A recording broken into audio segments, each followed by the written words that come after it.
Welcome to everyday cooking. இன்றைக்கி நம்ம ரொம்ப சூப்பரான உண்ணி அப்பம் எப்படி செய்கிறதுன்னு பார்க்க போகிறோம். இதுக்கு ஒரு கப் பச்சரிசி எடுத்துக்கோங்க. இதில் ஒரு பெரிய ஸ்பூன் உளுந்து, ஒரு சின்ன ஸ்பூனுக்கு அரை ஸ்பூன் வெந்தயம் சேர்த்துக்கோங்க.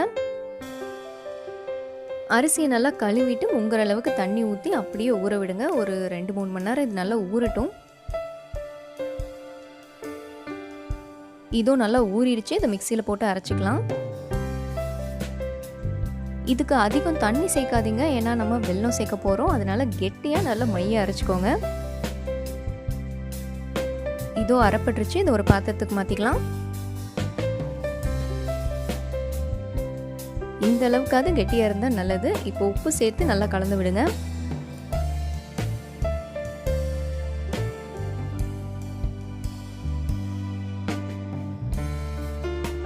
மாவை புளிக்க விடணும். ஒரு 7-8 மணி நேரமாக அது ஆகும். நீங்கள் நைட் ஆட்டினீங்கன்னா காலையில் ரெடியாக இருக்கும்.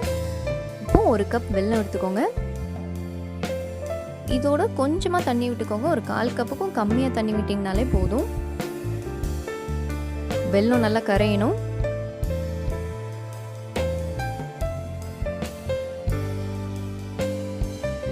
இதோ வெல்லம் நல்லா கரைஞ்சிருச்சு. இது கொஞ்சம் திக்காகட்டும். இந்த மாதிரி இருக்கணும்.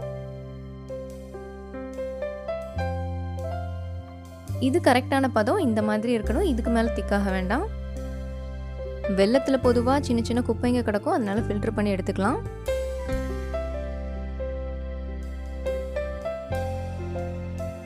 அடுத்ததான் மாவுக்கு வருவோம். இது ஒரு 8 மணி நேரம் ஆயிடுச்சு. ஃபர்மெண்ட்டும் ஆயிடுச்சு.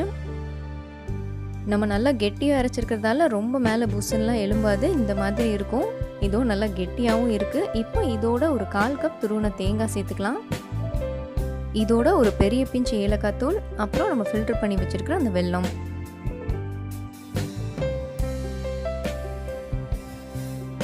எல்லாத்தையும் நல்லா கலந்து விடுங்க.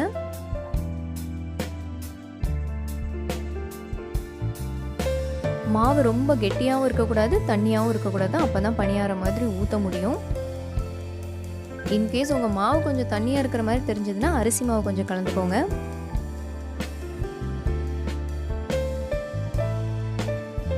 மாவு இந்த மாதிரி இருக்கணும். அடுத்ததாக பணியாரக்கல்ல கொஞ்சமாக நெய் விடுங்க. எண்ணெய் சேர்க்கறத விட நெய் சேர்க்கறது தான் இதுக்கு நல்லா இருக்கும். இதை நான் 2 வகையாக செய்ய போகிறேன். இதை பிளெயினாக ஊற்றிக்கிறேன்.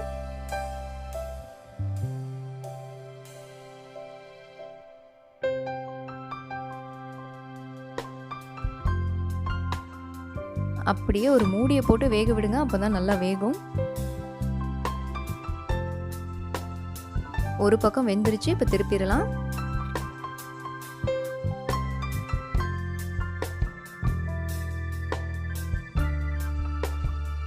இதோ நம்மளோட உண்ணியப்பம் ரெடி ஆயிடுச்சு. வெளியே எடுத்துடலாம்.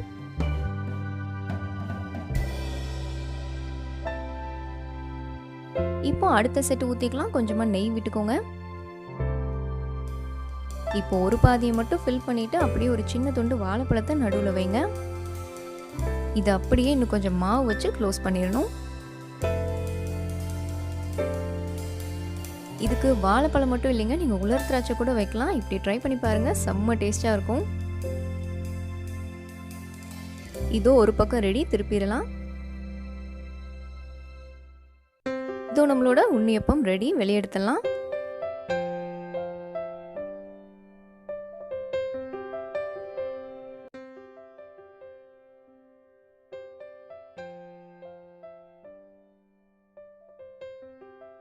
அடுத்ததாக நம்ம பாசிப்பயிரை வச்சு சுசியம், அதாவது போண்டா செய்ய போகிறோம்.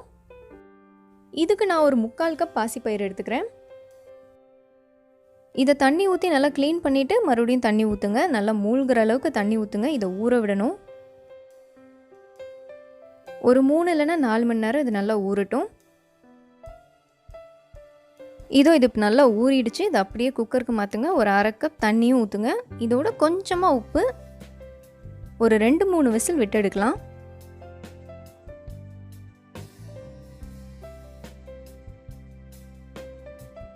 இதோ இது நல்லா மசிய வெந்துருச்சு. கொஞ்சம் நஞ்சு தண்ணி இருந்தாலும் அதை வடிச்சிட்டு இந்த மாதிரி எடுத்து வச்சுக்கோங்க. ஆறுனதும் ஒரு 3/4 கப் வெல்லம் சேர்த்துக்கலாம். வெல்லத்தை இந்த மாதிரி பொடி பண்ணி சேர்த்துருங்க.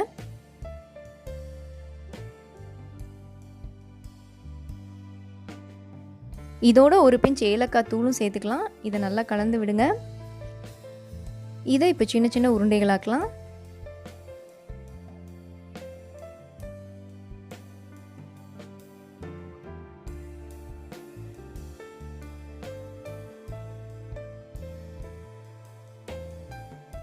இதோ உருண்டைகள்லாம் ரெடி ஆகிடுச்சு. அடுத்ததான் மாவுக்கு வருவோம். 1 கப் மைதா எடுத்துக்கோங்க. ஒரு தடவை இதை சலிச்சு எடுத்துக்கலாம். இதோட தேவையான அளவு உப்பு சேர்த்துக்கோங்க. இதை நல்லா கலந்து விடுங்க. இப்போ கொஞ்சம் கொஞ்சமாக தண்ணி ஊற்றி நல்லா கிளற ஆரம்பிங்க. நல்லா தோசை மாவு மாதிரி வரணும்.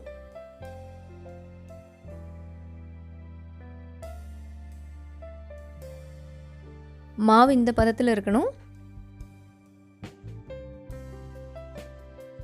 இப்போ ஒரு பாத்திரத்தில் எண்ணெய் ஊற்றி அதை சூடு பண்ணிக்கலாம். எண்ணெய் நல்லா காஞ்சதும் ஒரு உருண்டை எடுத்து மாவில் நல்லா பெரட்டிட்டு அந்த எண்ணெயில் போடுங்க.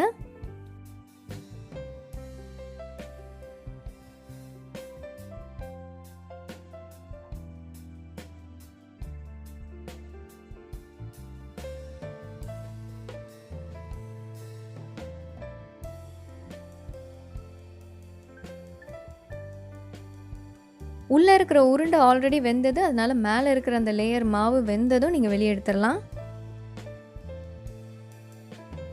எல்லா பக்கமும் திருப்பி போட்டு நல்லா வேக விடுங்க. இதோ ரெடி ஆயிடுச்சு, வெளியே எடுத்துடலாம்.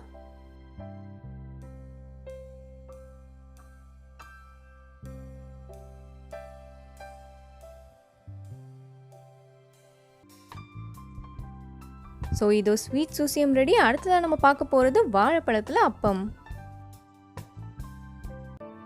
நல்லா பழுத்த 2 வாழைப்பழம் எடுத்துக்கோங்க. இதை நல்லா மசிச்சுக்கலாம். இங்கே நான் 1.5 கப் அளவுக்கு கோதுமை மாவு யூஸ் பண்ண போகிறேன். அதுக்கு ஒரு 2 பெரிய வாழைப்பழம் கரெக்டாக இருக்கும். வாழைப்பழம் சின்னதாக இருந்தால் 3 போடுங்க. இதோட 1/2 கப் பொடிச்ச வெல்லம் சேர்த்து நல்லா மிக்ஸ் பண்ணலாம். 1/2 கப் வெல்லம் ஆட் பண்ணிங்கன்னா ஒரு நார்மலான லைட்டான இனிப்பு தான் இருக்கும். ஸோ வேணும்னா நீங்கள் அதிகம் ஆட் பண்ணிக்கோங்க.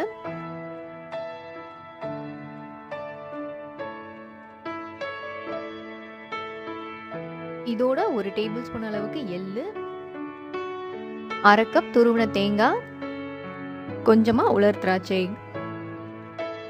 இந்த உலர் திராட்சை கூட ஆப்ஷனல் தான், பட் சாப்பிடும்போது அங்கங்கே கடிப்படுறது ரொம்பவே நல்லாயிருக்கும். இதெல்லாம் நல்லா கலந்து விட்டாச்சு. அடுத்ததாக நம்ம ட்ரை இன்க்ரீடியன்ஸ் எல்லாம் சேர்க்க ஆரம்பிக்கலாம். ஒரு 1/2 டீஸ்பூன் சுக்கு எடுத்துக்கோங்க. ஒரு 2 ஏலக்காவை தட்டி சேர்த்துக்கோங்க. இதோட 1.5 கப் கோதுமை மாவு. எல்லாத்தையும் இந்த மாதிரி சலிச்சு சேர்த்துருங்க.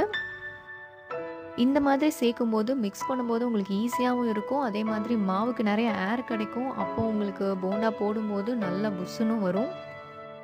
இப்போது தண்ணி ஆட் பண்ணி கொஞ்சம் கொஞ்சமாக மிக்ஸ் பண்ண ஆரம்பிங்க. இந்த மாவை வச்சு உங்களுக்கு 2 ஆப்ஷன் இருக்குது. ஒன்று நீங்கள் எண்ணெயில் போட்டு எடுக்கலாம், இல்லைனா பனியாரக்கல்லில் ஊற்றி எடுக்கலாம். நான் இங்கே எண்ணெயில் போட போகிறேன், அதனால் கொஞ்சம் திக்காகவே மாவு வச்சுக்க போகிறேன். இன்கேஸ் நீங்கள் பனியாரக்கல்லில் ஊற்றுறதா இருந்தால் கொஞ்சம் எக்ஸ்ட்ரா தண்ணி ஊற்றி கொஞ்சம் ஊற்றுற மாதிரி மாவு ரெடி பண்ணிக்கோங்க. எண்ணெயில் போடுறீங்கன்னா கையில் எடுக்கிறதுக்கு வசதியாக இந்த அளவுக்கு திக்காக வச்சுக்கோங்க. நல்ல சூடான எண்ணெயில் மீடியம் ஃப்ளேமில் பொரிச்சிடுங்க.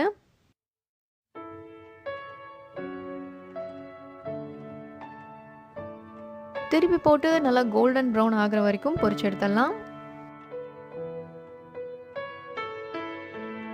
இதோ நம்மளோட அப்பம் ரெடி, வெளியெடுத்துடலாம். ரொம்ப குறைவான நேரத்தில் ஹெல்த்தியான ஸ்நாக்ஸ் செய்யணும்னா இது உங்களுக்கு கை கொடுக்கும். கண்டிப்பாக ட்ரை பண்ணுங்கள். அடுத்ததாக நம்ம ஓட்ஸை வச்சு இனிப்பு பணியாரம் செய்ய போகிறோம். இதுக்கு நம்மளுக்கு ஒரு 1 கப் ஓட்ஸ் தேவைப்படும். இதை இப்போ ஒரு மிக்ஸி ஜாருக்கு மாற்றிக்கலாம். இதோட ஒரு 1/4 கப் அளவுக்கு உப்புமா ரவை சேர்த்துக்கோங்க. இது ரெண்டையும் இப்போ நல்லா பொடி பண்ணிக்கலாம்.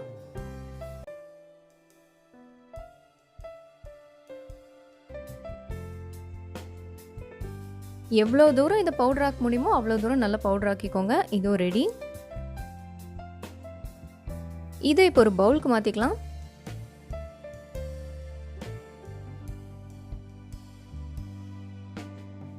இதோட ஒரு 2 பெரிய ஸ்பூன் அரிசி மாவு. எப்பயுமே ஸ்வீட்டை தூக்கலாக காட்டுறதுக்கு கொஞ்சமாக உப்பு சேர்க்கணும். ஒரு 1/4 டீஸ்பூன் உப்பு சேர்த்துக்கோங்க. கொஞ்சம் துருவின தேங்காயும் சேர்த்துக்கலாம். ஒரு 3 பெரிய ஸ்பூன் சேர்த்திங்கன்னா கரெக்டாக இருக்கும். இது ஒரு பக்கம் இருக்கட்டும். இப்போ மிக்சியில் ஒரு 1/2 கப் வெல்லம் எடுத்துக்கோங்க. இதோட ஒரு சின்ன வாழைப்பழமும் கொஞ்சமாக ஏலக்காய் தூளும் சேர்த்துக்கலாம். இதை இப்போ நல்லா மைய அரைச்சி எடுத்து வச்சுக்கோங்க. இதை அரைக்கிறதுக்கு தண்ணி தேவைப்படாது, தேவைப்பட்டால் கொஞ்சமாக சேர்த்துக்கோங்க.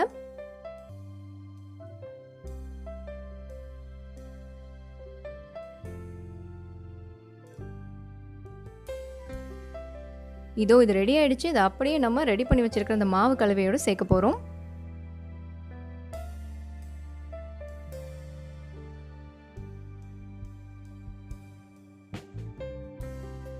இப்போ தண்ணி சேர்த்து இதை கிளற ஆரம்பிக்கலாம்.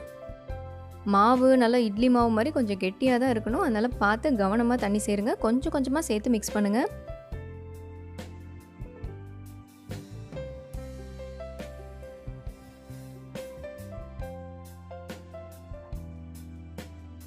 பனியார மாவு இந்த மாதிரி இருக்கணும். இதோ பனியாரம் ஊற்ற மாவு ரெடி. இப்போ கல் சூடானதும் நெய் விடுங்க. இப்போ மாவை ஊற்றி பனியாரமாக சுட்டு எடுக்கலாம்.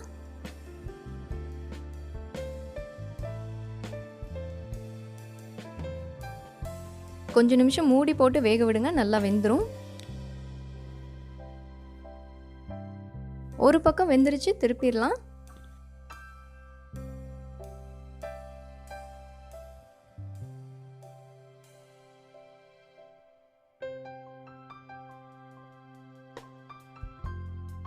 இதோ நம்மளோட பனியாரம் ரெடி. இதை வெளியே எடுத்துடலாம்.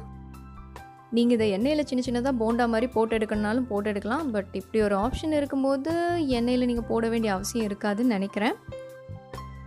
அதே மாதிரி இந்த மாவை யூஸ் பண்ணி ஊத்தப்பமோ இல்லை தோசையோ கூட ஊற்றலாம், அதுவும் நல்லாயிருக்கும். நான் இங்கே இதை இனிப்பு பணியாரமாக செஞ்சுருக்கேன். நீங்கள் இதை தாளித்து கொட்டி பணியாரம் ஊற்றலாம், அதுவும் நல்லாயிருக்கும்.